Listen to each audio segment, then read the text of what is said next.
Salut à tous, bienvenue sur la chaîne, j'espère que tout le monde va bien, moi ça va. Alors on est là pour le cycle de demain à Saint-Cloud, avant ça on va faire l'arrivée d'aujourd'hui.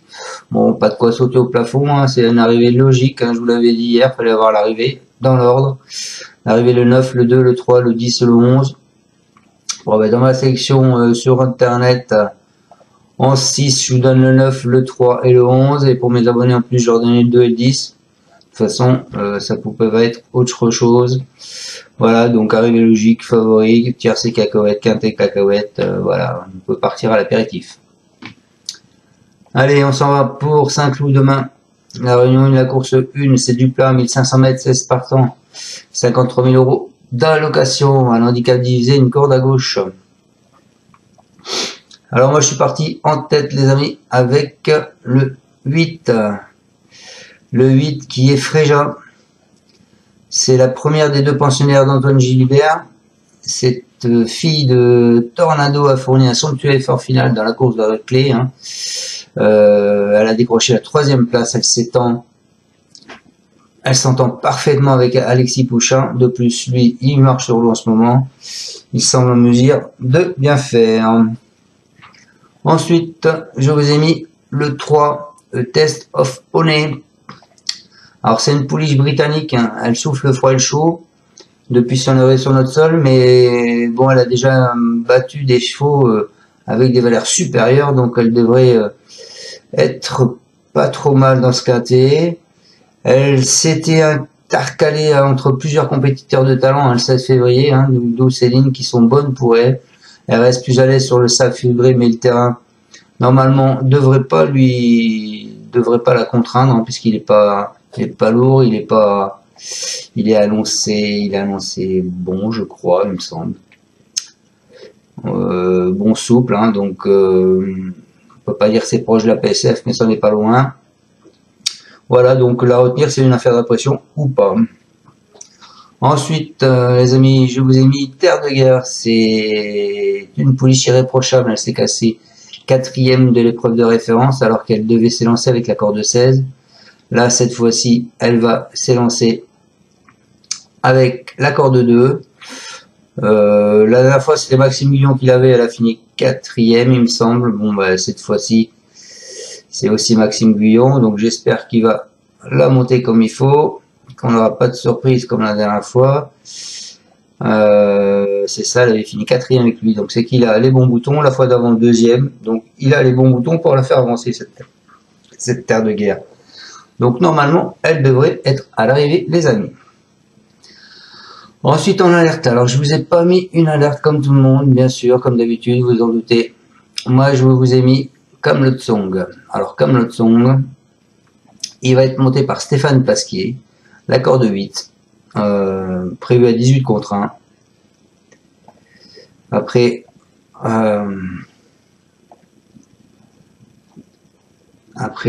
Camelot Song. Oh, pardon, après plus de 6 mois d'absence, hein, c'est une pensionnaire d'Henri Graffard. Elle évoluait sur une distance trop courte pour ses aptitudes lors de sa rentrée. Hein, elle a fini 13e, donc là on l'a un peu allongé. Elle doit faire ses preuves sur une telle valeur. Elle a été laissée au poids. Donc moi je me dis, pourquoi pas cette Camelot Song dans ce quintet.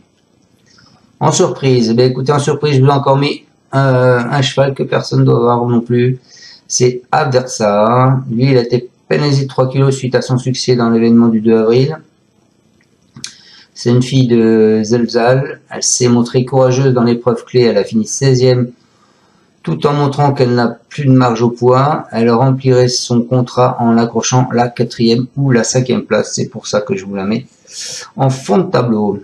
Et pour finir ma section, les amis, je vous ai mis le 16, c'est Ikem. Mais il était remarquable à ce niveau durant le second semestre 2023. C'est une pensionnaire de Joséphine Soudan. Elle y compte fortement. Elle s'est imposée aisément sur le jour de sa rentrée, sur un parcours qui était voisin, hein, similaire à celui-ci. Elle est bien lotie dans les stalles de départ. Elle ralliera logiquement de nombreux suffrages, je pense. Voilà, on va aller juste faire un petit point sur le passé de la course l'année dernière. Que des surprises l'année dernière, 304 000 € dans l'ordre. Le premier, c'était le 9 Agapemia avec un rapport à 37 contre 1. le deuxième le 13, In the Moon à 3 contre 1, le deuxième le 12, 27 contre 1, le troisième le 11, 19 contre 1, le quatrième le 15, 20 contre 1. Les cordes, vous avez 3, 4, 6, 11 et 2. Donc pas mal de petites cordes et une corde moyenne, la 11. Voilà, donc moi j'ai pas trop fait attention aux cordes, si j'ai fait attention, pardon.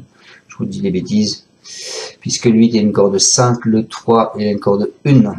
Le 12, il a la corde 2. Le 9, il a la corde 8. Le 6, il a la corde 11. Et le 16, il aura la corde 4. Voilà. Voilà les amis, j'espère vous avoir bien pronostiqué ce quintet. J'espère qu'on sera aussi chanceux qu'aujourd'hui. Sauf que ce serait bien qu'on est dans l'ordre pour une fois.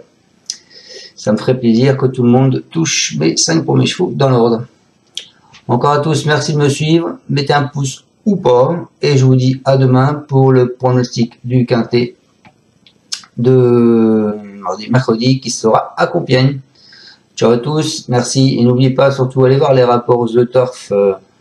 Car je suis partenaire The Turf. Allez voir les rapports The Turf du quintet d'aujourd'hui encore. Vous allez voir la différence des chevaux à la gagne. C'est énorme. Allez voir la différence qu'il y a sur les quintets. Leurs 5 premiers chevaux en quintet et le quintet de PMU.fr, c'est énorme la différence. Donc allez-y, inscrivez-vous, le lien est sous la vidéo. Il vous double le montant de vos mises dès le départ. Vous en avez 60, vous en avez 100, vous en avez 100, vous avez 200. Profitez de ça. Une fois que vous avez fini, que vous trouvez que c'est pas bon, et ben arrêtez. Mais vous allez voir les rapports sur The Turf et en plus ils payent jusqu'au 4e à la place. Donc profitez-en. Allez, ciao à tous et encore merci de me suivre. Tu es parieur hippique, tu as forcément besoin de la Kazakh. La Kazakh, c'est l'outil indispensable des parieurs hippiques, avec plus de 60 filtres en temps réel et la possibilité d'affiner tes pronos et trouver ton cheval gagnant.